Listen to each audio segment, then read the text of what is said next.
वैसे ये चीज़ काफ़ी मुझे कंफ्यूजिंग लगती है कि जो पिक्सेलेटेड जो ड्राइंग करते हैं वो आप उंगली से करते हैं। मैं उंगली से ही करता हूँ। मेरी उंगली हालांकि काफ़ी बड़ी बड़ी हैं, लेकिन फिर भी चल जाता है काम। यार ये मैं देख रहा था कि कई सारे यूट्यूबर्स जो हैं उनके वीडियो पे लोग कमेंट कर रहे होते हैं कि यार बताएं किस तरह मोबाइल में बनाया जाए। मुझे काफ़ी उलझन होती है और काफ़ी मुश्किल होती है। तो यानी अगर किसी के पास मोबाइल है ठीक और वो बनाना चाह रहा है तो ऐसा क्या क्या तरीका है, वो किस तरीके से बनाए? यार मतलब इसका सिंपल तरीका ये है कि अगर आप कंप्यूटर पे बना रहे हैं ना, तो कंप्यूटर में ये होता है कि आप जूम इन जूम आउट नहीं करते। आप बेसिकली आप करते हैं, लेकिन आप बहुत ज़्यादा जूम इन जूम आउट नहीं करते। मोबाइल के अंदर ये आसानी है कि आप बेसिकली आपके पास एक टच टैबलेट है, तो वो आप ज़्यादा आसानी होती है उसके अंदर। मुझे तो आसान लगता है, मतलब मैं रेफरेंस बहुत ज़्यादा यूज़ करता हूँ, लेकिन मुझे प्रॉब्लम नहीं हुई। इनफैक्ट जब मैंने अपना टैबलेट लिया था, जब मैंने उसमें ड्राइंग शुरू करी थी, मुझे उसमें काफ़ी डिफिकल्टी हुई थी और मैंने बोला यार ये इसमें मुझे समझ भी नहीं आ रहा, मेरा हाथ सेट नहीं है। फिर जब मैंने दोबारा मोबाइल एनिमेशन कंटिन्यू करी, मैंने कहा ये ज़्यादा आसान है। अब ये है कि मैं अब जाहिर सी बात है टैबलेट एक नेक्स्ट लेवल चीज़ है, तो उसमें आप जाहिर सी बात है आपकी एनिमेशन है ऐसे के, तो वो जाहिर सी बात है उस लेवल की एनिमेशन के लिए आपको टैबलेट यूज़ करना पड़ेगा। लेकिन मोबाइल एनिमेशन ऐसी नहीं है, मतलब अंडररेटेड है वो। वैसे रिसेंटली मैंने नोट किया है थोड़ा राइज आया है इसमें। कहते हैं ना जो नया जमाना आ रहा है तो चीज़ें 3D HD क्लियर होनी चाहिए, और वो आपने देखा होगा रियलिस्टिक रेंडर। एक बहुत बड़ी पिक्सल आर्ट की कम्युनिटी है, काफी अच्छे अच्छे वर्क होते हैं, बहुत एस्थेटिक सारे होते हैं, लेकिन होते पिक्सेलेटेड है। इसमें मैं माइनक्राफ्ट जब स्टार्ट किया था मैंने भी कहा था पिक्सल्स हैं तो, लेकिन पता नहीं क्यों इसकी इतनी बड़ी। हाँ वैसे इतना तो मुझे अंदाजा इसलिए है कि इनमें यानी कुछ अलग एस्थेटिक सारे होते हैं और एक थोड़ी ओल्ड स्टाइल की फीलिंग आ रही होती है। मैंने रिसेंटली आपको वही पिक्सल एनिमेशन देखा था। यार पिक्सल एनिमेशन कोई इतना खास मैंने रिसर्च नहीं करी थी कभी पिक्सल एनिमेशन के बारे में। एक दफ़ा मैंने आई गेस इसकी एक आर्ट देखी थी, मुझे अच्छी लगी। अच्छा मेरी एक रूटीन होती है, ये कभी कभी मैं महीने में 1-2 महीने में ये करता हूँ कि मैं कभी जाता हूँ गूगल ऐप के अंदर, और गूगल ऐप के अंदर जाके मैं आर्ट से रिलेटेड मैं ऐप सर्च करता हूँ, और वहाँ पे जाके मैंने एक दफ़ा आई गेस पिक्सल आर्ट या कुछ इस तरह से मैंने लिखा, तो मेरे सामने एक ऐप आई पिक्सल आर्ट्स के नाम से, तो मैंने वो डाउनलोड कर लिया। और जब मैंने वो डाउनलोड करा फिर मैंने स्टार्ट किया उसको, तो मेरे ख्याल से मैंने आपको तस्वीर भेजी थी जब मैंने कोई सबसे पहली एक चीज़ बनाई थी, वो बिल्कुल अजीब सा कोई बंदा बनाया था मैंने वो, तो मैंने उसको डाउनलोड करा, मैंने बनाया, मुझे अच्छा लगा, मैंने कहा सही है। फिर जब मैंने जाके चेक किया कि यार इसकी कम्युनिटी बनी हुई है और इसकी लेवल ही अलग है भाई इसकी आर्ट्स के, और उसमें और पिक्सल एनिमेशन मुझे थोड़ी आसान लगती है, पता नहीं क्यों पता नहीं क्यों मुझे आसान लगती है। मैंने कहा सही है यार। और मेरे पास एक और भी ऐप मेरे पास डाउनलोड हुई भी थी फिलिपा क्लिप के नाम से, उसके अंदर भी मैंने एक एनिमेशन बनाई हुई थी। वो हालांकि वो आज तक कभी कंप्लीट नहीं हुई, वो इंशाल्लाह कभी इस पर ही वर्क करेंगे। लेकिन ये है कि मैं सर्च करता रहता हूँ, मतलब मोबाइल्स के लिए ऐप्स आ रही हैं इस तरह की, 3D कुछ करना हो तो उसके लिए भी ऐप आई हुई है, 2D एनिमेशन के लिए भी ऐप्स आई हुई है और अच्छी खासी ऐप्स हैं, और पिक्सल एनिमेशन के लिए भी ऐप बनाई हुई है भाई, और ऑप्शन दिए हुए हैं उसके अंदर बाकायदा। वो ऑप्शन दिए हुए हैं जो आपकी एक रैंडम, जैसे कि आपका आप क्रीता यूज करते हैं ना, हाँ, जो क्रीता के अंदर एक सामने फ्रंट पेज जो ऑप्शन आ रहे होते हैं वो बेसिक ऑप्शन हैं। मतलब आपको तकरीबन 2 दिन लगेंगे, अगर आप कोई रैंडम चीज़ बनाना चाह रहे हैं आपको 2 दिन लगेंगे, आप समझ जाएंगे कि किस तरह से वर्क करती है पूरी ऐप। मैंने उस्मान भाई से एक दफ़ा कहा था, उस्मान भाई मैंने एनिमेशन बनानी है ना, उस वक्त मेरे पास आई गेस उस वक्त मेरे पास ना मोबाइल था और ना मेरे पास उस वक्त पीसी था। मैंने उस्मान भाई को पता है क्या बोला था, मैंने उस्मान भाई को कहा था उस्मान भाई मैं कागज़ पे फ्रेम बाय फ्रेम बना के लेकर आऊँगा, आप उसको प्रिंटर से निकालिएगा, फिर आप उसको कंप्यूटर से बैठ के बनाइएगा, उसके बाद हम उसको एनिमेट करेंगे। मतलब मैं उस वक्त इतना पागल था। मुझे याद है पूरी स्टोरी बोर्डिंग आपने तैयार करके दी थी इतनी, वो उसमें क्या था कि सारे एनिमेशन के कैरेक्टर्स की आपस में। अच्छा पहले जब मैंने ट्रेडिशनली बनाता ना कागज़ पे, उसके बाद जब मैं ड्राइंग टैबलेट पे स्विच किया कंप्यूटर में इतना कुछ बन ही नहीं रहा था, ऐसा लग रहा था वो नहीं होता उल्टे हाथ से जब हम राइट। मुझे याद है कि आपने मुझे मैसेज किया था, कह रहे हैं मास मेरे पैसे ज़ाया हो गए मैंने 23-25 हज़ार का टैबलेट लिया है, मेरे पैसे ज़ाया, कुछ बन ही नहीं रहा इसके अंदर। और मैं कह रहा हूँ यार इतना इसने 3-4 महीने दिमाग खाया, टैबलेट आ जाए टैबलेट आ जाए, टैबलेट आ गया है, अब कह रहे हैं कि पैसे ज़ाया हो गए। लेकिन फिर 1-2 महीने बाद फिर एनिमेशन भी आने लग गई अच्छी क्वालिटी की। मैंने कहा यार, फिर मुझे समझ में आया कि यार इसमें हाथ सेट होने वाला भी एक प्रोसेस पूरा होता है। हाँ यानी हैंड आई कोऑर्डिनेशन वाला सीन होता है, हाथ जो है वो स्क्रीन से ना थोड़ा कैलिब्रेशन में टाइम लगता है। तो इसमें ये सीन हुआ था कि अब मैं फिर आदत हुई ना ड्रॉ कर रहा हूँ, अब कुछ साल हो गए तो मैं कागज़ पे नहीं होती ड्राइंग, कागज़ में अब क्यों मैं गलती से, मेरे साथ असली में ऐसा हुआ था, यानी मजाक नहीं कर रहा, मैं ड्राइंग कर रहा था और फिर मुझसे कुछ गलती हुई तो मेरा जो उल्टा हाथ ना यूं कंट्रोल सी दबा रहा हूँ। मैं वही कह रहा हूँ कि जैसे कि अब मैं मोबाइल एनिमेशन अगर आप इससे कंपेयर करेंगे तो मोबाइल एनिमेशन आसान है, क्योंकि मोबाइल एनिमेशन में बेसिकली आपके सामने सब बना हुआ है, आपको पता है कि आपने कहाँ क्लिक करना है और आपको पता है कि कौन सी चीज़ कहाँ पर है। अब आपको मिसाल के तौर पे आप टैबलेट एनिमेशन पे आप बना रहे हैं टैबलेट पे, तो आपको ऊपर देखना है एक तरफ स्क्रीन पे और आपको नीचे देखना है। मेरे पास है जो मैंने शुरू में बनाने की कोशिश करी, मुझे इतनी कन्फ्यूजन हुई थी, मैं बना कहीं और रहा हूँ जा कहीं और रहा है, समझ भी नहीं आ रहा क्या हो रहा है। मतलब मोबाइल एनिमेशन आसान है, लेकिन टैबलेट एनिमेशन में अगर आपका हाथ सेट हो गया तो फिर आपको कोई चीज़ पसंद नहीं आएगी। टैबलेट में ये बात तो है यार, टैबलेट में हाथ सेट हो गया ना, पता है क्यों? अब कई सारे ऑप्शन होते हैं, जैसे कैरेक्टर है उसे फिर रोटेट करना है ना हल्का सा, तो सिलेक्ट किया, रोटेट कर दिया, और फिर वही कलर का भी मसला नहीं, इतने सारे कलर होते हैं। एक बार जो डिजिटल आर्टिस्ट बन गया पर उसका इतना सेट नहीं होता है। जबकि मैंने सुना है कि ट्रेडिशनल ड्राइंग की काफी वो है, कई लोग पसंद करते हैं वो जो कागज और पेंसिल वाली फीलिंग आ रही होती है। जापान अभी तक इनका ट्रेडिशनल तरीका उस वक्त से चलता हुआ आ रहा है और इन लोगों ने वही का वही रखा हुआ है, लेकिन इम्प्रूव हो रहा है भाई। मतलब ये नहीं कि कागज से ये लोग डायरेक्ट उस पर आ गए, टच स्क्रीन पर आ गए या कुछ इस तरह से इन लोगों ने कुछ इंप्रूवमेंट करी है वही तरीका, लेकिन उसके अंदर इम्प्रूवमेंट आ गई है जो कि मेरे लिए बहुत ही जबरदस्त एक तरीके से। मैं इस बारे में देख रहा था, वैसे कुछ स्टूडियोज ने ऐसा किया है कि ड्राइंग टैबलेट रख दिए, वो नहीं होते डिस्प्ले वाले जो होते हैं, नारुतो हो गया, वायलेट एवर गार्डन, एक क्योटो एनिमेशन वाले, ये अभी तक कोई पुराने प्रोसेस वगैरह यूज़ करते हैं, लेकिन बेचारा वो स्टूडियो जल गया यार।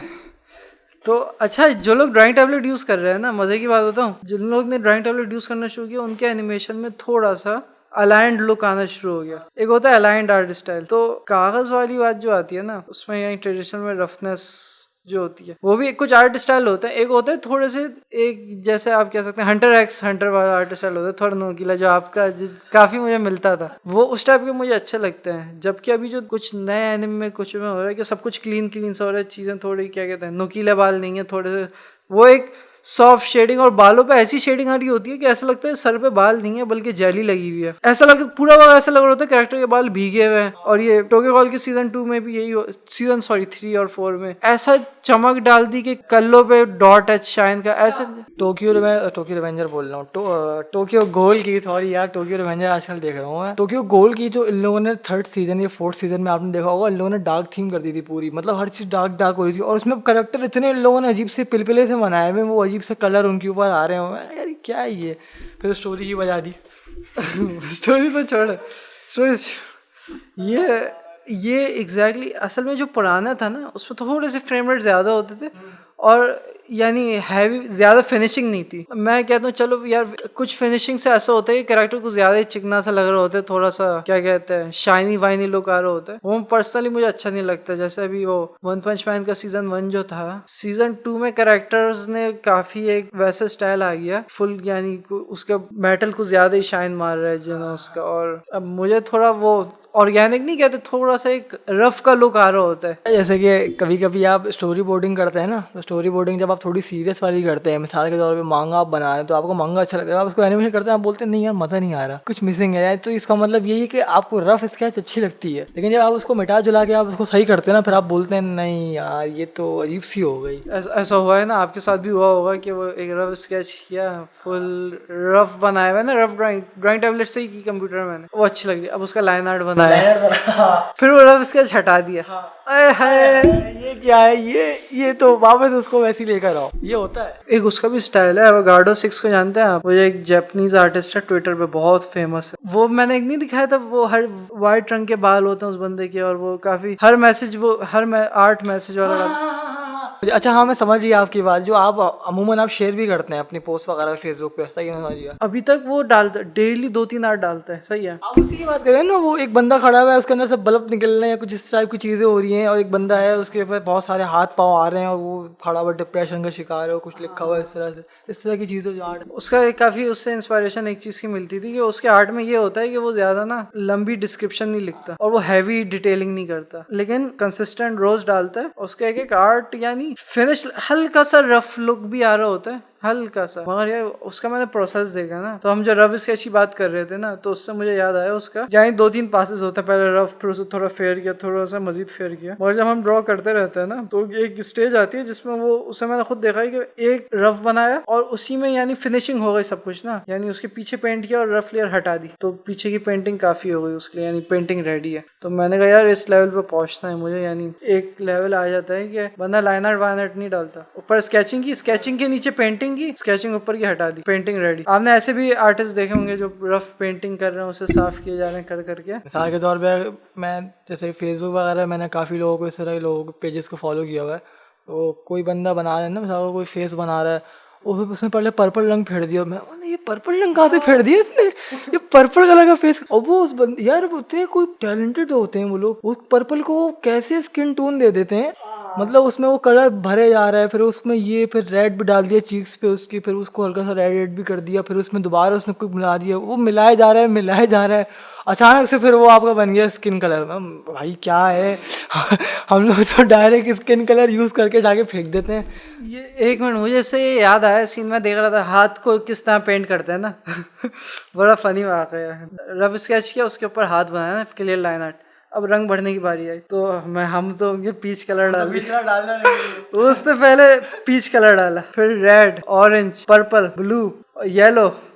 कि ये LGBT चल रहा है ये सारे रंग आप बोले, उसने सारे रंग डाल दिए। फिर उन्हें ब्लेंड करते गए, थोड़ा उसने ना स्मूथ किया, फिर उसने कहा यहाँ से लाइट आएगी, तो फिर ऑरेंज डाला, यूं कर करके अचानक रियल हाथ सामने में। हाँ ये पता नहीं, यही तो पता नहीं यार, ये लोग अब इन लोग कितने साल लगते होंगे यार ये सीखने में। हम लोग तो, मैं तो लिटरली आज तक मैंने कभी 3-4 कलर डाल दिए। मैं बहुत सोच समझ के बता रहा हूँ कि मैंने डाले हो, इसके अलावा मैं डायरेक्ट सेलेक्ट करता हूँ, मैं डायरेक्ट फेंकता हूँ उठा के। मेरे समझ भी नहीं आता है वाला प्रोसेस। और किसी को आता हो, क्योंकि बहुत सारे आर्टिस्ट हैं, हम शायद हमें सुन भी रहे हो, वो शायद करते हो, लेकिन भाई सॉरी, मेरा लेवल नहीं है ये वाला, सॉरी मेरा है, मतलब यार मेरा है, मैं बताना नहीं चाह रहा था। सो यार आप बताएं नहीं, आपने याद नहीं दिलाया मुझे यार। भाई मैं बता दूँ, थोड़ा ऐसा बिगनर बन के बात करें ताकि लोगों के रिलेटेबल हो, सही है। मैं नहीं चाहता सबको पता चले आप कितनी बड़ी चीज़ है। अच्छा यार, ये पीछे फैंस क्यों खड़े हैं, ये इनको बोले यहाँ पे, आपने बता दिया उनको मैं आया हूँ। मैं भगाता हूँ फैंस को, हटो जाओ, बिल्ली के बच्चे हैं क्या, चीची जाओ यहाँ से। अभी आपने रिसेंटली अपने आर्ट्स पे आपने पाकिस्तानी स्टाइल देखना शुरू किया है, तो मुझे बड़ा अच्छा लगा ये कि मतलब मैं अमूमन देखता हूँ कि जितने भी आर्टिस्ट हैं पाकिस्तान के अंदर, ये पाकिस्तान में ही, वो जब भी आर्ट्स बनाते हैं, डिजिटल हो या 2D एनिमेशन हो या जैसे भी आर्ट हो, मोशन ग्राफिक्स हो या जो भी हो, मुझे ज़्यादा टाइप्स पता नहीं है नाम से, तो वो हमेशा जापान से इंस्पायर ही होते हैं और वो जापान का स्टाइल ले लेते हैं, स्ट्रीट स्टाइल हो या क्लोथिंग स्टाइल हो या कुछ इस तरह से, और वो उसी पे फोकस करते हैं और उसी को बना के ना वो उसी के अंदर ही सब कुछ बना देते हैं। तो वो अगर मैं किसी को दिखाऊं तो वो लगता नहीं है कि वो किसी पाकिस्तानी या किसी इंडियंस कह लें आप, उन लोगों किसी कल्चर से मिलता जुलता है। तो आपने रिसेंटली अपने उसके अंदर डालना शुरू किया और मैंने अभी रिसेंट से आपकी आर्ट देखी, आपने फुल बैनर लगाए हुए दबा के अपनी एक आर्ट के अंदर, उसमें लिखा हुआ है नाना मंगाली और फलाना इस नंबर पे कॉल करो। मुझे अच्छा लगा ये होता है, ये आप बाहर जाएं अपने ज़रा, अगर आप लोग बैठे हुए हैं, आप ज़रा बाहर झाँक के देखें क्या है तो आपको दिख जाएगा वहाँ पे। तो ये एक बड़ी ज़बरदस्त चीज़ है और ये होना चाहिए। आप अपना कल्चर प्रमोट करें बजाय इसके कि आप जापानीज़ चाइनीज़ वगैरह को बोलें कि आ जाओ तुम भी, न्यूयॉर्क के भी 3-4 आप निकाल के बिल्डिंग ला के आप डाल दें। आप ये मेरे साथ यानी हुआ था, मैंने यानी क्योंकि मैं जापानीज़ आर्ट से हमेशा इंस्पायर्ड था, मैंने वही सर्च करता था, वही बनाता था। और कुछ लोग तो बाकायदा ड्रैगन बॉल जी के स्टाइल में पूरा बनाया, उसमें हल्की सी क्योंकि दाढ़ी लगा दी और थोड़ा मुंह में गुटखा या कुछ ऐसी चीज़ें कर दी। हाँ, एक तो मुझे ये चीज़ बहुत बुरी लगती है, यानी बहुत ज़्यादा कुछ ज़्यादा ही लांगड़ दिखा दिया बंदे को ताकि वो लगे कि हाँ यार थोड़ा हमारे कल्चर वाले लोग हैं। ड्रैगन बॉल जी जो है 4 दिन के लिए कराची आके ऐसा हो गया बेचारा गोकू, बेचारा 4 दिन क्या कराची आया, गुटखा मामे पे लगा दिया बेचारे को यार। एग्जैक्टली अच्छा मैं वही मिसाल दिखा था कि यानी डिजिटल आर्टिस्ट से मुराद ना, यानी जब भी कोई लड़का नया नया आर्ट सीखता है ना, पहली फुर्सत में जो चीज़ वो बनाते हैं वो लड़कियां बनाते हैं टाइट कपड़ों में। हाँ यार, तो वही तो यहाँ कह रहे हैं कि आर्ट रिप्रेजेंट करता है हमारी थॉट्स को, तो ये थॉट्स में चल रहा है यार। आपको पता है कैरेक्टर एक बार डिज़ाइन होता है, ठीक है, और वो रिपीट होता है मुख्तलिफ सीन्स में, ठीक है, एनवायरनमेंट डिज़ाइन पूरा सेट और वो और भी कई सारी जानराज आ जाते हैं उसमें। बैकग्राउंड आर्टिस्ट नहीं मिल रहे होते स्टूडियोज़ को, मैंने फ्रीलांसिंग में जाके देखा। अब मैं आपके सामने कॉन्सेप्ट आर्ट सर्च करता हूँ, ये देखें आप, ये है जो मेरा इंटरेस्ट है इस टाइप की चीज़ें। तो अब एक काफ़ी ये बात फैली हुई है, आर्ट्स की मुख्तलिफ फॉर्म्स होती हैं और कई सारी हैं जो मुझे वो वाली पसंद है, कॉन्सेप्ट आर्ट, जिसमें कोई कॉन्सेप्ट होता है आर्ट के पीछे। और अमूमन कॉन्सेप्ट आर्टिस्ट को हायर इसलिए किया जाता है कि वो कॉन्सेप्ट दें अपना, स्टूडियोज के लिए कि किस कैरेक्टर को इस्तेमाल करना है वगैरह वगैरह। जबकि जो दूसरी तरफ जो हमारे आर्टिस्ट होते हैं वो जब नया नया आर्ट सीखते हैं तो एक तो वही है कि चलो पाकिस्तानी कुछ बनाना है, तो पाकिस्तानी बनाने में एक कॉन्सेप्ट बहुत कॉमन हो गया। अब तो मैं थक गया हूँ, उड़ने वाले रिक्शा सही है हाँ, लेकिन अब जैसे कोई सोचता है ना यार पाकिस्तानी बनाता हूँ, ऐसा क्या करूँ कि पाकिस्तानी लगे, तो क्या करता है उड़ने वाला रिक्शा या कोई ट्रक है, जो पाकिस्तानी बसें नहीं होती वो हैं, और वो थोड़ी स्टाइलिश हो गई। बार बार रिपीट जब बंदा कोई चीज़ देखता है ना, क्योंकि मेरे पास आर्टिस्ट ऐड है इसलिए मैं ज़्यादा देख रहा होता हूँ इस तरह की पाकिस्तानी ना। हमारे कल्चर में खाली रिक्शा और W11 नहीं है, और भी कई सारी चीज़ें हैं यानी। और ये मैंने यानी शदीद मेरी हैवी मिस्टेक थी कि मैंने अपनी एनिमेशन सीरीज़ में ऐसे अंग्रेज़ बनाए सारे, कई सारे मोस्टली, ठीक है। हकीम साहब सीरीज़ है और एक और उसकी कैरेक्टर है, उसकी थोड़ी दाढ़ी शलवार कमीज़ है तो वो लग रहा होता है, वरना डॉक्टर सैम चश्मा पहने ब्लू बाल, अबे भाई अबे यार। और अभी मैं अब एक फ़नी बात बताऊँ मैं आपको, अभी मैं यानी मुझे बांदर एनिमेशन कहा करता था तो VFX बहुत अच्छी है, ड्राइंग वो है ना ख़ास नहीं है, या तो मुझे काफ़ी बुरा लगता था, लेकिन तो लगेगा बुरा हाँ कि यार क्या हो गया। तो फिर क्या हुआ कि मैं अभी एपिसोड 12 पे काम कर रहा था। अच्छा तो भाई देखो भाई अपकमिंग आ रही है आपकी 12th एपिसोड। फाइनली मैंने उस्मान भाई को कन्विंस कर लिया, मजाक कर रहा हूँ, उस्मान भाई ने खुद मुझे सरप्राइज़ किया। मैं अभी उस्मान भाई के पास आया, उस्मान भाई बैठ के बना रहे हैं, इतनी हैरत हुई मुझे। मैंने कहा यार फाइनल एपिसोड है ना, यस फाइनल एपिसोड आ रही है हकीम साहब सीरीज की, please tune in last episode. Usman कब आ रही है? इसी महीने आएगी, एग्जैक्टली नहीं पता। अब महीने अच्छा जापान वाले भी एक हफ्ता वेट कराते हैं यार, उसमें भी एक हफ्ता हमारे लिए अजाब हो जाता है। चलो एक महीना कर लेंगे वेट, आपके लिए, सिर्फ आपके लिए। हाँ तो अब एनिमेशन जो मैं बना रहा था, मैं किस बारे में बात कर रहा था इससे पहले, हाँ बांदर एनिमेशन, कि उसने कहा था मेरी ड्राइंग अच्छी नहीं है। तो मैं भी अपने पुराने एपिसोड देख रहा था, पहले दूसरे ना, उनमें आप ड्राइंग देखें, आप भैंस की टांग इतनी यानी उल्टी आएगी आपको कसम से। कुछ कई सारे सीन्स ऐसे हैं और आप कंपेयर करेंगे ना उनको तो आपको पता चलेगा कि कई सारी चीज़ें मैंने जो है, एक बहुत ही साफ अच्छा सीन, अगला ही सीन पूरा ख़राब, यानी ऐसी मिसाल आपको मिलेंगी। और ये मेरे ख्याल से इसलिए होता था कि कुछ सीन में मैं काफ़ी एक्साइटेड होता था और कुछ में काफ़ी थका हुआ सा हूँ, बोर हो रहा हूँ, और कुछ सीन्स में मैं यानी क्या कहते हैं सोच रहा हूँ कि अब क्या करना। अब देखिए, अब मैं जैसे आपको एक ड्राइंग खोल के दिखाता हूँ, ये वाली। अबे ये क्या है यार? वही तो, ये मैं आपको इसका सीन बताता हूँ। हाँ इसका एक सीन बताता हूँ मैं आपको। ये बहुत सारे यार ये एनिमेशन ये करते हैं ये एनिमेटर्स के, कुछ जगहों पे बिल्कुल ऐसे नहीं होता, स्क्वायर शेप बना देंगे शक्ल की और छोटी उड़ा के बना देंगे। तो ये होता है, ये तफरी वाला सीन दिखाते हैं। तो अगर इस तरह के सीन आना तो यार बुरा नहीं है ये, मतलब मैं बताता हूँ, ये सुपर सीरियस सीन था। नहीं करो यार, ओह माय गॉड, नहीं ये सुपर सीरियस सीन था। नहीं ये नहीं हो सकता। हाँ ना, यही तो। अब लैक ऑफ स्किल्स की वजह से अब यही सारा सीन है कि अब सब सही चल रहा है, अब क्या कहते हैं, अब थोड़ा बेहतर स्टाइल हो गया। तो मैंने नोट किया कि एक ही दिन में एक सीन बहुत ख़राब बन रहा है, एक अच्छा बन रहा है। तो इसमें मैं थोड़ी सी स्टोरी शेयर करनी थी, मुझे आपसे अपनी स्टोरी शेयर करनी थी कि क्या कहते हैं, जब मैं उठता हूँ ना नींद से और जो मैं पहला आर्ट बनाता हूँ वो काफ़ी अच्छा होता है। अब दिन जैसे जैसे नीचे जाते रहते हैं, क्वालिटी खुद ही ड्रॉप होने लगती है। एक टाइम पे आके बंदा बोलता है अबे आप भी तो आप 6 घंटे तो आप कंप्यूटर पे बैठते हैं यार। 6 घंटे भी मैं खासे मैं कम बोल रहा हूँ, 12 डेली लिमिट 12 की है। मेरा तो सर में दर्द शुरू हो जा भाई, मैं इतना लंबा नहीं बैठ सकता कंप्यूटर। अभी असली किस्सा सुना रहा हूँ। अभी पिछले हफ्ते की बात है, मैं सुबह नींद से उठा, फिर लॉक हो गया बिस्तर पे, हिल नहीं पा रहा ना पूरा जैसा। मैंने अम्मी को कॉल किया, अम्मी जल्दी ऊपर आए, पीठ में शदीद दर्द हो रहा है ना। फिर तो फिर हाँ मेरी अम्मी का तो ये सीन है, कुछ भी होता है ना वो कंप्यूटर की वजह से होता है। यानी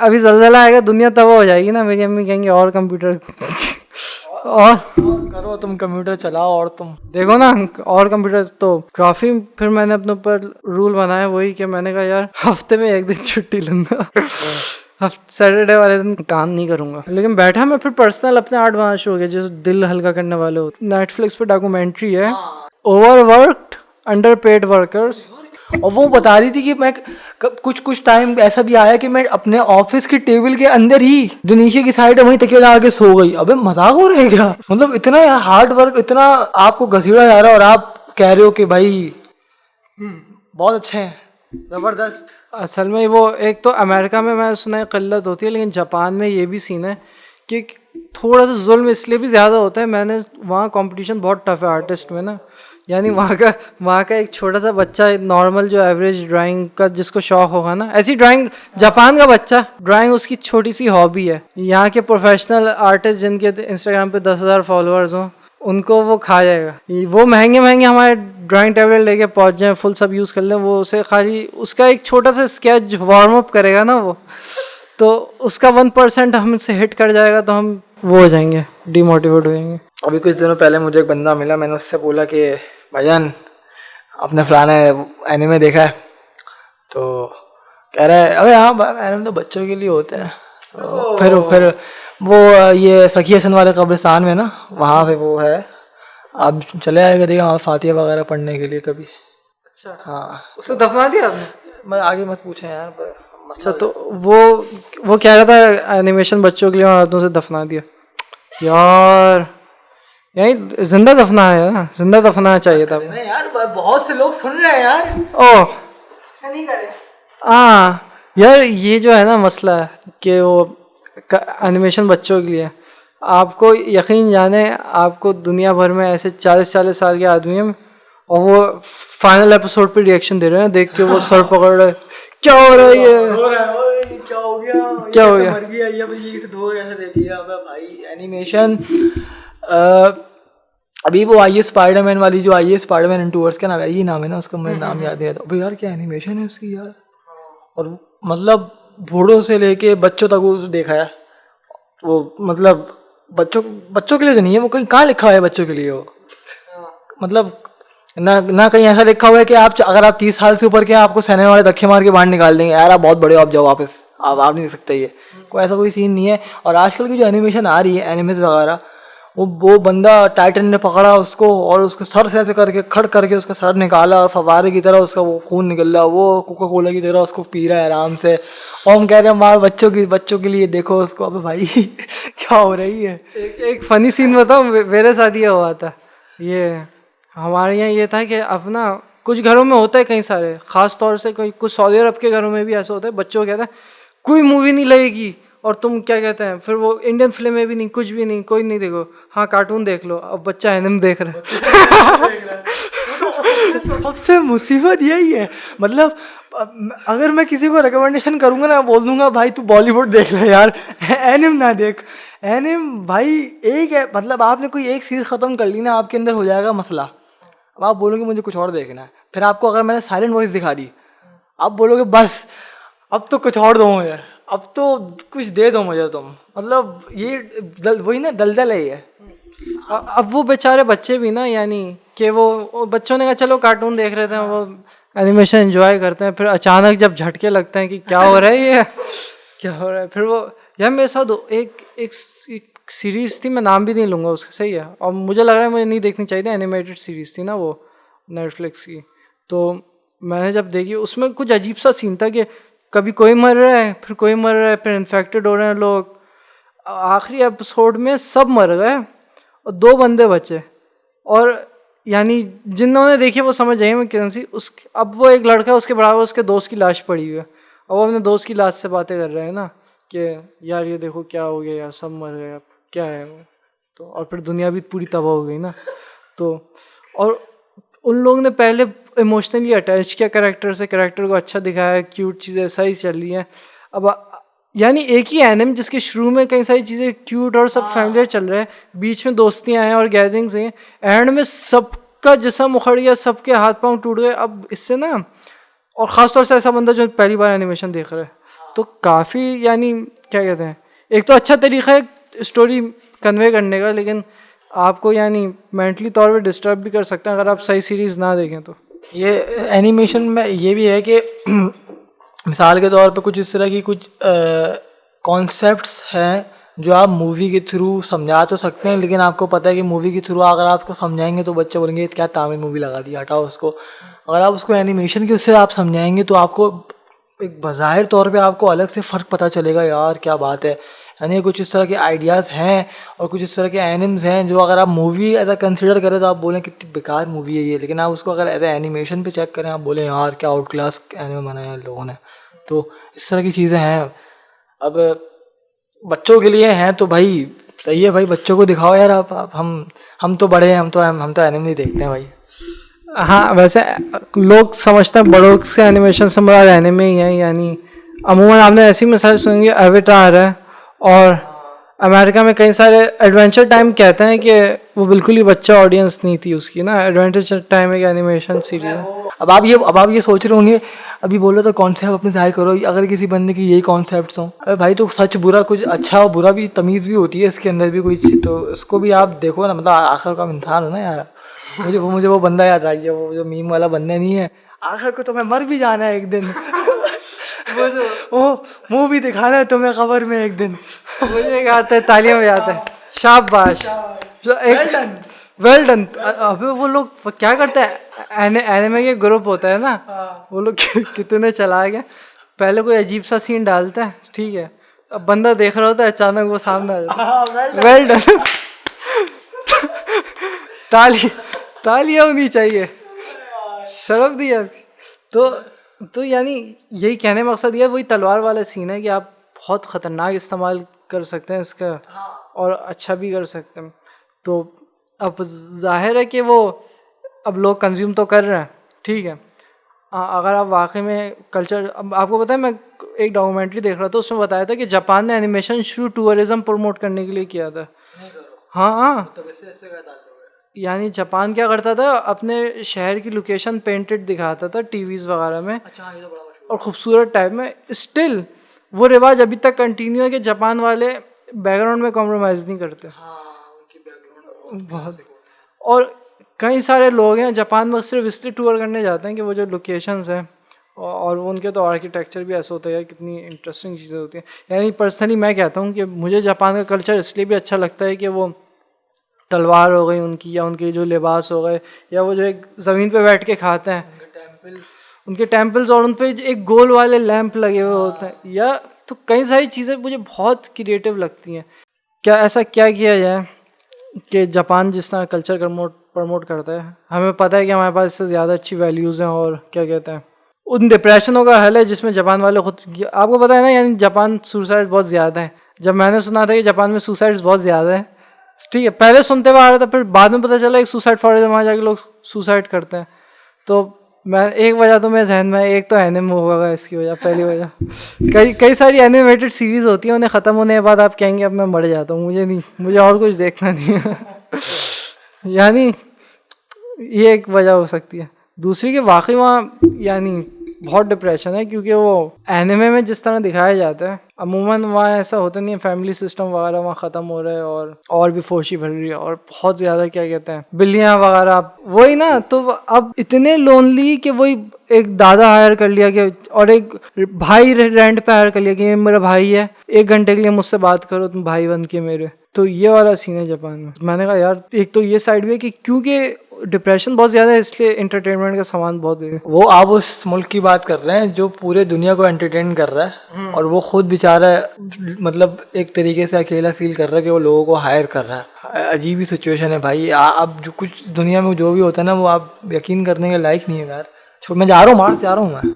अबे आप मार्स जाएंगे, वो चलें, सही है। आप वैसे ही बहुत तंग करते हैं दुनिया भर में फ़ैन आपको, तो सही। तो खैर हम अगर एनिमेशन में, वैसे मैंने कई सारे कॉन्सेप्ट सोचे हुए हैं। अच्छा, यहाँ पे जब सोचता है ना कि एनिमेशन के ज़रिए कोई अच्छा काम किया जाए, तो यहाँ यही होता है कि एक बच्चा दूसरे बच्चे को कह रहा होता है तुम्हें गलत काम नहीं करना चाहिए, हमें सच बोलना चाहिए। आपको सेफ गार्ड आपने नहीं देखी? सेफ गार्ड की एनिमेशन आपने यार, इतना प्यारा फेवरेट एनिमेशन, क्या उसमें क्या कॉन्सेप्ट दिखाया है। जरासीम निकल के बाहर आ जाते हैं, क्या ज़बरदस्त, आउट क्लास। सेफ गार्ड का मैं बचपन में बहुत फ़ैन था ना, मैं मम्मी को कहता था कि सेफ गार्ड खरीदें। उससे भी पता चला किस तरह एनिमेशन इन्फ्लुएंस करता है, इन्होंने किस तरह मार्केटिंग के लिए अच्छा खासा यूज़ किया, और ख़ास तौर से डर2। लेकिन ये तो उनके लिए है ना, बच्चों को इम्प्रेस करने के लिए, कि वही कहता है कि हा हा हा हा पूरी दुनिया में जरासीम फैल जाएंगे। एक होता है मज़ीद अगर डीपर लेवल पे चले जाएँ कि बड़े लोग जो जिस तरह के कंटेंट ऐसे कर रहे हैं पाकिस्तान में, किसी भी मुल्क में ऐसा हो नहीं सकता कि उसके बाद स्टोरीज ना हो। मतलब लिटरली भरी पड़ी हुई। आपने बस थोड़ा सा दिमाग अपना जो है ना हाजिर नाजिर रखना, और आपने देखना है कि क्या हो रहा है। मुझे नहीं लगता कि यार इतने सारे ड्रामा बन रहे हैं, क्या क्या बन रहा है, पाकिस्तान में मूवीज़ बन रही हैं, और ये जो यूट्यूबर्स हैं ये कहाँ से स्टोरी लेकर आते हैं, ये लोग भी देखते हैं ना ये चीज़ें क्या हो रही हैं, उसी को ये लोग जाके देखते हैं, उसी को उस पर वर्क करते हैं, उसी को बनाते हैं। तो अगर एनिमेटर कोई है तो वो भी कर सकता है ये। अब मसला ये है कि एनिमेशन में टाइम ज़्यादा लगता है, तो वो शायद उसको बोलते नहीं यार कोई छोटी मोटी कहानी बना देते हैं, इसमें ज़्यादा नहीं है। तो स्टोरीज बहुत हैं, वैसे भी आपके पास ही बहुत से लोग आते हैं। देख उस्मान भाई मेरे पास स्टोरी है, मैं आपको स्टोरी बताऊंगा, आप बस मेरी स्टोरी पे आप वर्क करें, आप देखें आप कैसे मशहूर हो जाते हैं। इस तरह के बहुत लोग आते हैं। पाकिस्तान में फ़नी कंटेंट बहुत बड़ी अमाउंट में देखा जाता है, मतलब अब ज़्यादा ही हो गया है ना।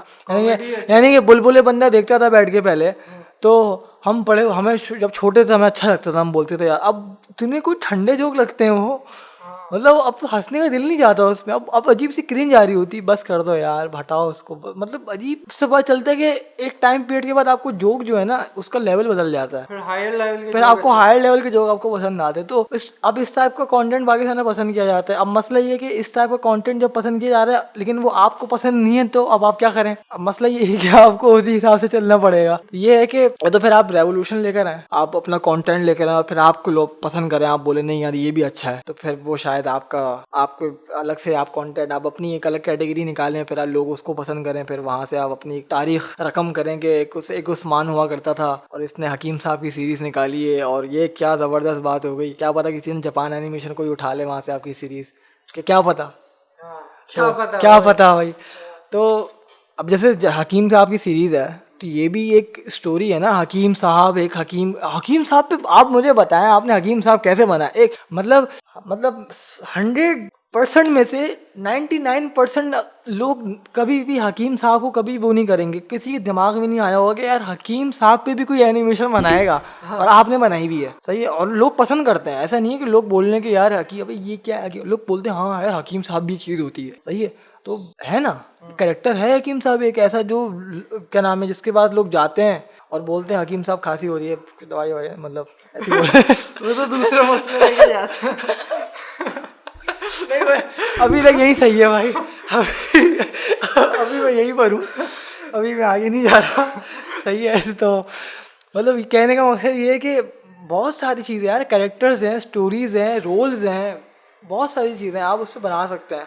फ़नी चीज़ ये है कि अब तो टॉपिक भी मैटर नहीं करता है, यानी स्टोरी टेलिंग स्किल्स मैटर करते हैं, टॉपिक भी इतना मैटर नहीं करता। यानी जापान जैसे हम जो है ना नॉर्मल किसी स्पोर्ट्स को उठा के जापान उस पर बड़ी स्टोरी बना देगा, ठीक है। ऐसी जैसे अब नॉर्मल लोग खाना पकाते हैं, अब वो खाना पकाने को बड़े टूर्नामेंट्स और हाइप बनी हुई है और वो क्या कहते हैं चैलेंज हो रहे हैं, तो वो अब खाना बनाने जैसी चीज़ को या फिर वो ऐसा मतलब यार आपने इंडियन ड्रामे देखे, आपसे बड़ी हाइप कौन ला सकता है।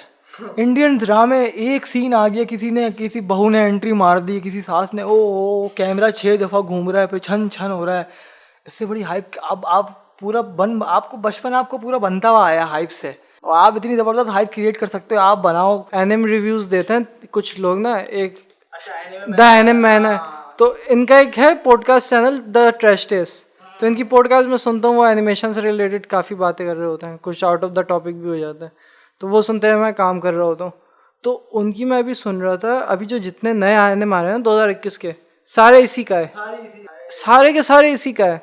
यानी लोग जो है, हाँ अगर किसी को नहीं पता इसी का क्या होता यह है कि बंदा मरने के बाद जब कोई बंदा किसी एक्सीडेंट में मर जाता है या छत से फिसल के गिर जाता है मर जाता है, और जब वो जिंदा होता है तो एक ऐसी दुनिया में निकलता है जो एकदम अलग होती है, वहाँ अलग लोग होते हैं और क्या कहते हैं आवाम की जर्नल अट्रैक्शन बन जाता है कि सब उसी को पसंद कर रहे होते हैं क्योंकि उसके पास मोबाइल में टॉर्च होती है जिससे कोई दुश्मन मर जाता है या ऐसा कोई सीन होता है, उसकी फ़ैन बेस बन जाती है। थोड़ा सा हैरम टाइप का होता है, यानी कि उसको लोग उसकी तरफ ज़्यादा अट्रैक्ट हो रहे होते हैं, तो काफ़ी मुझे तो अच्छा नहीं लगता। मुझे तो उस टाइप के ज़्यादा अच्छे लगते हैं, थोड़े वार वगैरह के नहीं होते, वार या स्पोर्ट्स या वो नहीं होती जैसे स्लाइस ऑफ लाइफ एग्जैक्टली, जिसमें थोड़ा रियल लाइफ इश्यूज डिस्कस हो। मुझे पर्सनली वही पसंद है। अगर जैसे मैंने वो ये चीज़ सेंस करती है ऐसा, मतलब जाहिर सी बात है एक चीज़ जो इंसान की कैपेबिलिटी से बाहर हो वो तो वैसे ही आपको समझ में नहीं आती है। ऐसे मैंने अपने दोस्त को बोला कि एनिम देखो, वो कह रहा है उसके हाथ से तो बिल्कुल लाइटें निकल रही, ये क्या बदतमीजी है। मैंने कहा भाई एनिम है, इसमें होता है इस तरह की चीज़ें, तो नकली है, मतलब है ड्रैगन बॉल जी की बात कर रहा था वैसे वो तो कह रहे यार ये क्या, मैंने कहा भाई ये है एक चीज़, क्या हो गया इसमें। तो मतलब इस तरह की चीज़ें होती हैं एनिम्स में, लेकिन अगर किसी को दिखाना है एनिम तो आप उसको स्लाइस ऑफ लाइफ में दिखाओ, तो बहुत ज़बरदस्त स्टोरीज हैं उसके पास, मतलब बहुत बड़ी कैटेगरी है ये, इसके अंदर ज़बरदस्त एनिम्स हैं, तो इस तरह की चीज़ें हैं। तो स्लाइस ऑफ लाइफ पे आपने देखे हैं? मैंने भी कई सारे देखे हैं। अच्छा, मैं तभी जब मैं बनाता हूँ, अभी रिसेंटली मैंने एक गिबली स्टूडियो की मैंने अपने साथ दोस्त के साथ देखी थी मूवी ग्रेव्स ऑफ फायरफ्लाइज, मैं आपको रिकमेंड कर रहा हूँ, गिबली स्टूडियो की है। ओए होए यार, अच्छा उस यानी उस मूवी के अंदर जो ज़बरदस्त बात, मैं कोशिश करूँगा स्पॉइलर ना दूँ, लेकिन यार एक तो उसकी एनिमेशन, मैं ये नहीं बोल रहा कि बहुत घटिया है, एनिमेशन उसकी उस वक्त के हिसाब से बहुत ज़बरदस्त है। अगर आप उसको कंपेयर करेंगे, अब उसकी स्टोरी इतनी ज़बरदस्त सही है, और उसके बाद फिर उसकी एग्जीक्यूशन इतनी ज़बरदस्त, फिर एंडिंग उसकी इतनी मनहूस, और वो क्या नाम है वो इतनी ज़बरदस्त एनिमेशन उसकी उस वक्त की, और क्या है कहानी। तो मेरे ख्याल से मैटर नहीं करता कि आपकी एनिमेशन अच्छी हो या क्या नाम है, आप एक्स्ट्रा एफर्ट करो, आप कोशिश करो कि आँखें बड़ी हो जाएं, चमक जाएं, बाल ऐसे हो जाएं, मतलब फोकस करो आप स्टोरी के अंदर ही, सही है, और किस तरह से स्टोरी लेके चलने और इस तरह की चीज़ें, इसलिए फोकस करो तो एक मास्टरपीस निकलेगा, जो मैंने उस दिन देखा था बैठ के। मैं रेकमेंड करता हूँ हर कोई देखे, और ये मतलब आप जाके सर्च करेंगे तो आपको पता चल जाएगा, कोई ये छोटी मोटी मूवी नहीं है, ये कोई टॉप क्लास की मूवी है, और गिबली स्टूडियो वाले ने बनाई है, फिर तो आप सोच लें कहाँ पर होगी। तो खैर एंडिंग यहीं पे करते हैं कि एनिमेशन जो है, अगर आप वाकई में बनाना चाहते हैं, पहली चीज़ तो मुमकिन है सीखना, कोई मुश्किल इतना नहीं है, अगर वक्त लगाएं तो सीख जाएंगे। बाउंसिंग बॉल का एक एनिमेशन बनाते हैं ना, उससे शुरू करें, फिर वही चिड़िया हल्का सा बराबर देख रही है, या कैरेक्टर के बाल उड़ रहे हैं, ये तो बेसिक एक्टिविटी है। हम शुरू में मैं करता था, ये कैरेक्टर के बाल उड़ रहे हैं हवा में, ओए होए तीर मार लिया, बाद में वही स्टार्टिंग पॉइंट होता है, कर करा के। तो आप डायरेक्ट कभी भी उस लेवल पे नहीं पहुंच सकते कि आप अचानक से बनाने बैठे और आप पूरी आप सोचें कि यार मैं काकाशी और रोबिटो वाली fighting hand to hand combat वाली बना दूंगा, ऐसा कभी भी नहीं हो सकता, आप कभी भी बना सकते। वो मतलब आपको पता है मुझसे ज्यादा कि एनिमेशन कितनी मुश्किल है, लेकिन अगर आप ये बोलेंगे कि यार अगर इतनी मुश्किल है तो बनी नहीं सकती, ऐसा नहीं है। आप बेसिक से करो, लोग है मसला, ये लोग बेसिक समझते नहीं, बेसिक होती है। हम लोगों ने एनिमेशन से पहले हम लोग कागजों में बैठ के ड्राइंग करते थे, हम लोग तो एनिमेशन पता भी नहीं था उस वक्त होती क्या है, हम लोग ड्राइंग करते थे बैठ के। पहले जब हमारी ड्राइंग अच्छी हुई फिर हमने 2D एनिमेशन की तरफ तवज्जो दी, नहीं तो हमें तो पता नहीं था ना कि क्या चीज़ है। अब लोगों को ड्राइंग करनी नहीं आती, लोग 2D एनिमेशन बनाने की बात कर रहे हैं। भाई 2D एनिमेशन के अंदर जब आप एक शेप बनाओगे ना, फिर आपने उसकी टेढ़ी शेप बनानी है। जब आप टेढ़ी शेप बनाओगे ना, आप सर पकड़ के बैठ जाओगे कि यार ये क्या बना दिया मैंने। तो ये लोगों को नहीं समझ में आ रही। आप पहले यार मैं किसी को वो नहीं कर रहा, किसी को डांट नहीं रहा, मतलब मैं डांट रहे हैं आप यार, मैं सॉरी, असफान में मेरे स्टूडेंट है ना, तो मैं कभी गुस्सा हो जाता हूँ। तो कहने का मकसद ये है मेरे दोस्त, मेरे बच्चे, कि शुरुआत जो है वो तुम छोटे से करो, इंशाल्लाह तुम आगे जाके एक बहुत बड़े एनिमेटर बन जाओगे मेरे जैसे। जी सर, थैंक यू। तो खैर एंड में मुझे यही बोल के बात ख़त्म करनी थी कि मैंने काफ़ी अच्छा बहुत कुछ सीखा, और मास भाई का शुक्रिया। मास ने मुझे तकरीबन अपनी 1% नॉलेज दी थी, जिसकी वजह से आज मैं ये सब कुछ बना पा रहा हूँ। और अगर 2% देते तो इन्होंने कहा था कि मैं हैंडल नहीं कर पाऊँगा इस लेवल की पावर, तो शुक्र है। तो खैर उम्मीद है आप अच्छा एनिमेटर बनेंगे, और मैं आपके आइडियाज़ देखने के लिए एक्साइटेड हूँ। आपकी भी मुझे अपकमिंग सीरीज़ का इंतज़ार है। आप मूवीज़ में हाँ, मैं मूवी में कन्वर्ट करने का इरादा है। मैं सारे एपिसोड को कंबाइन करके मूवी की शक्ल दे दूंगा। पाकिस्तान की पहली हैंड ऑन एनिमे मूवी होगी, सही है। उसके बाद कोई ये नहीं कह सकता कि हमने पहली बनाई है। रिस्पेक्ट कर लो ना यार। सही है। अच्छा, फिर आपसे दोबारा मुलाकात होती है भाई। अच्छा हाँ, मजाक कर रहा था, कैंसिल नहीं करना। अल्लाह हाफिज़।